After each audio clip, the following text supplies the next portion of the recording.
तो good morning दोस्तों, क्या हाल चाल। बढ़िया एकदम। तो स्वागत है आप सभी का हमारी इस मुहिम के अंदर। और जैसा कि आप पीछे देख सकते हैं, आज हम पढ़ेंगे 3D बॉडीज का सेंटर ऑफ मास कैसे निकाला जाता है। ठीक है। तो फर्स्ट 3D बॉडी हमारे पास आ जाती है होलो हेमिस्फीयर। इससे पहले मैं आपको सतर्क कर दूं कि मेरे पीछे से आने वाली आवाज़ों को आप नज़रअंदाज करें। ठीक है। तो हमारा topic centre of mass of hollow hemisphere. यहाँ पे हमें इसका मास गिवन, लेंथ गिवन है, इसका एरियल मास डेंसिटी यानी कि सिग्मा हमें गिवन है, इसका रेडियस आर हमें यहाँ पे गिवन होगा। ठीक है। ये आप यहाँ पे देख सकते हैं डायग्राम, जो कि एक होलो हेमिस्फीयर है। ठीक है। इस होलो हेमिस्फीयर का सेंटर ऑफ मास निकालने के लिए हमने सबसे पहले एक एलिमेंट लिया है, और एलिमेंट के रूप में हमने चुना है एक रिंग को। आप देख सकते हैं यहाँ पे हमने अलग से एक रिंग जो है वो ड्रॉ करी हुई है। ठीक। इसका रेडियस आर है, और थीटा एंगल पे जाके हमने इस रिंग को काटा। ठीक। रिंग हमने इसलिए चुना क्योंकि आप रिंग को जमा के एक होलो हेमिस्फीयर आराम से बना सकते हैं। ठीक। तो ये हमारा रिंग हो गया, और आप देख सकते हैं यहाँ पे अगर ये रेडियस आर है तो हमारा ये लेंथ क्या होगा, ये लेंथ हो जाएगा आर साइन थीटा। अगर हम कंपोनेंट करें, तो ये हो जाएगा हमारे पास आर साइन थीटा, और अगर यहाँ थीटा है तो ये हो जाएगा हमारे पास आर कोस थीटा। ठीक है। तो इस एलिमेंट की रेडियस हमारे पास हो जाएगी आर कोस थीटा। ठीक। और यहाँ पे जो इसकी विड्थ है वो हो जाएगी हमारे पास आर डी थीटा। ये विड्थ आर डी थीटा कैसे हुई, आप जान सकते हैं कि आपने पढ़ा होगा theta is equal to L upon R वाला फॉर्मूला। तो वहीं से जो है इसकी जो विड्थ है वो आर डी थीटा हुई है। ठीक। हम जानते हैं कि सेंटर ऑफ मास किसी भी कंटिन्यूस बॉडीज का निकालने का फॉर्मूला क्या होता है, integration of y d m upon m. ठीक। उससे पहले हम यहाँ पे देख लेते हैं सिग्मा को, यानी कि एरियल मास डेंसिटी को। आप जानते हैं कि areal mass density M upon A होता है। ठीक। मास पर यूनिट एरिया। तो यहाँ पे मास और पर यूनिट एरिया किसका आएगा, पर यूनिट एरिया हमारे पास आ जाएगा एक होलो हेमिस्फीयर का। ठीक। तो कंप्लीट हेमिस्फीयर का सरफेस एरिया क्या होता है, 4 पाई आर स्क्वायर। तो सेमी हेमिस्फीयर का क्या हो जाएगा, अपने पास हेमिस्फीयर का जो है वो क्या हो जाएगा, कंप्लीट स्फीयर का आप जानते हैं 4 पाई आर स्क्वायर होता है, तो हेमिस्फीयर का हमारे पास हो जाएगा 2 पाई आर स्क्वायर। ठीक। यहाँ से अगर हम डीएम यानी कि इस पर्टिकुलर रिंग का अगर मास फाइंड आउट करना चाहे तो DM is equal to sigma D A upon यहाँ से लिख सकते हैं। ठीक। सिग्मा अपने पास हो गया डी ए मीन्स इस रिंग जिसको हमने एलिमेंट के रूप में चुना है उसका एरिया क्या हो जाएगा, उसका एरिया हो जाएगा हमारे पास 2 पाई आर। ठीक। 2 पाई आर, तो हमारे पास यहाँ पे आर की जगह क्या लेंगे, इसका रेडियस आर कोस थीटा। ठीक है। और इसकी विड्थ आर डी थीटा, यानी कि लेंथ हमने ले ली उसकी 2 पाई आर कोस थीटा, और विड्थ ले ली आर डी थीटा जो हमने यहाँ पे निकाली थी। तो अगर उन दोनों का प्रोडक्ट अगर हम कर दे तो हमारे पास उसका एरिया निकल के आएगा। ठीक। y की जगह हम रखेंगे y equals to R sine theta, क्योंकि आर साइन थीटा डिस्टेंस ये 0 0 से डिस्टेंस पर है। ठीक। और यहाँ से हम जो है डीएम की वैल्यू यहाँ से पुट कर देंगे, आप देख सकते हैं। ठीक। आर आर आर 3 आर है, तो आर का क्यूब जो कि ये कांस्टेंट है वो बाहर आ जाएगा। ठीक। पाई जो है वो यहाँ से बाहर आ जाएगा।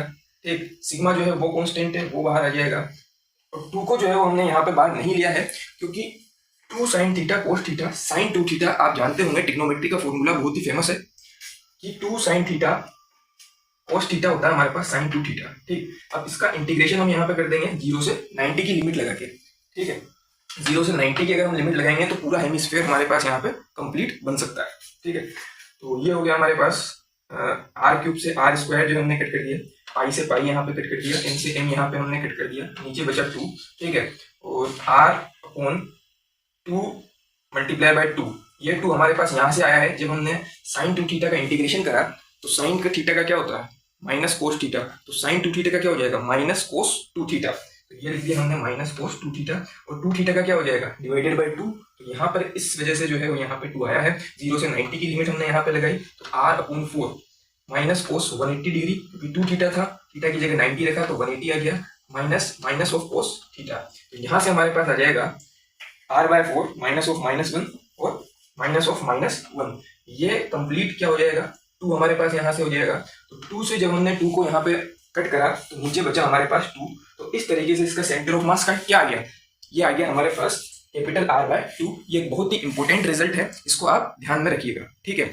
अगला फिगर हमारे पास आ जाता है centre of mass of solid hemisphere. पहले तो क्या था, हेमिस्फीयर जो है वो अंदर से खाली था, अब हमने उसमें कुछ मैटर को भर दिया। ठीक है, इसका सेंटर ऑफ मास निकालने का क्या प्रोसीजर होगा, आइए हम ये देखते हैं। ठीक है, तो centre of mass solid hemisphere, इसमें हमें इसका मास m गिवन है, कैपिटल L इसकी लेंथ जो है वो गिवन है, रो इसका डेंसिटी हमें गिवन है। रो इस बार रो आया है, रो पे आप ध्यान दीजिएगा कि पहले हमने सिग्मा लिया था जिसको एरियल मास डेंसिटी बोलते हैं, अब हम यहाँ पे रो लेंगे जिसको वॉल्यूम मास डेंसिटी हम बोलते हैं, यानी कि मास पर यूनिट वॉल्यूम। वॉल्यूम यहाँ पे किसका आ जाएगा, सॉलिड हेमिस्फीयर का वॉल्यूम यहाँ पे आ जाएगा।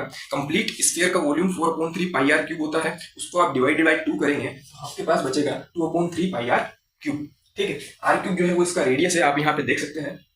ठीक है, और यहाँ पे हम क्या करेंगे, एलिमेंट के रूप में हमने यहाँ पे चुना है होलो हेमिस्फीयर को। कई सारे होलो हेमिस्फीयर को अगर हम एक के ऊपर एक रख देंगे तो हमारे पास कंप्लीट सॉलिड स्फीयर बन जाएगा। ठीक है, आप इमेजिन कर सकते हैं, ये है हमारे पास एक होलो हेमिस्फीयर जो हमने 0,0 से r/2 जो है इसका डिस्टेंस पे लिया है। r/2 इसलिए लिया है क्योंकि हम यहाँ से रिजल्ट जो है वो मैंने बताया था आपको कि रिजल्ट इंपॉर्टेंट है, याद रखिएगा। तो r/2 हमारे पास यहाँ पे देखिए काम आया। ठीक, तो यहाँ से अगर हम इसकी विड्थ देखेंगे तो वो होगी dr, क्योंकि r/2 डिस्टेंस पे हमने यहाँ पे इसको लिया है, विड्थ हो जाएगी इसकी dr। इसका कंप्लीट का जो हमने होलो हेमिस्फीयर का जो कंप्लीट का मास है वो हो जाएगा dm। ठीक है, dm क्या होगा, रो dv। यहाँ से आप देख सकते हैं कि dm रो dv होगा।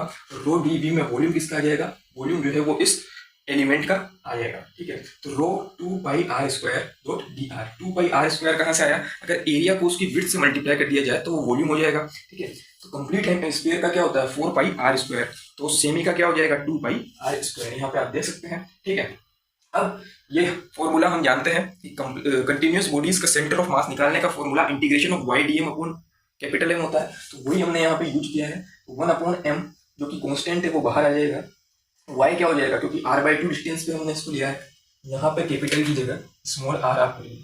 ठीक है, तो r/2 डिस्टेंस लिया है और dm को हमने यहाँ से इसको पूरा का पूरा ऐसे कैसे उठा के पुट कर दिया। ठीक है, तो रो आप देखना, पाई आप देखना, कैपिटल M तो यहाँ पे पहले से था ही सही, ये कांस्टेंट है इसलिए बाहर आ जाएंगे। अब इंटीग्रेशन करेंगे हम 0 से लेकर r तक की लिमिट में। ठीक है, तो इंटीग्रेशन हमने अंदर क्या बचा, r³ बचा, r³ dr, इसका हम इंटीग्रेशन कर देंगे under limit 0 to capital R। ठीक, तो यहाँ से अगर हमने सिग्मा को खोल के रो को खोल के रखा तो ये आ जाएगा हमारे पास 3m/2πr³। ठीक है, जो कटना था वो हमने काटा है, देखना ध्यान से कि m से m कट हो गया, पाई से पाई यहाँ कट गया। ठीक है, बचा क्या 3/2r³। ठीक, अंदर अगर r³ का हम इंटीग्रेशन करते हैं तो वो हो जाता है r⁴ डिवाइडेड बाय 4, लिमिट लगा देंगे 0 to कैपिटल R। ठीक, अगर हमने लिमिट लगा दी तो यहाँ से हमारे पास क्या आ जाता है, y सेंटर ऑफ मास आ जाएगा हमारे पास 3r/8। ये भी एक इंपॉर्टेंट रिजल्ट है। ठीक है, तो आज के लिए इतना ही।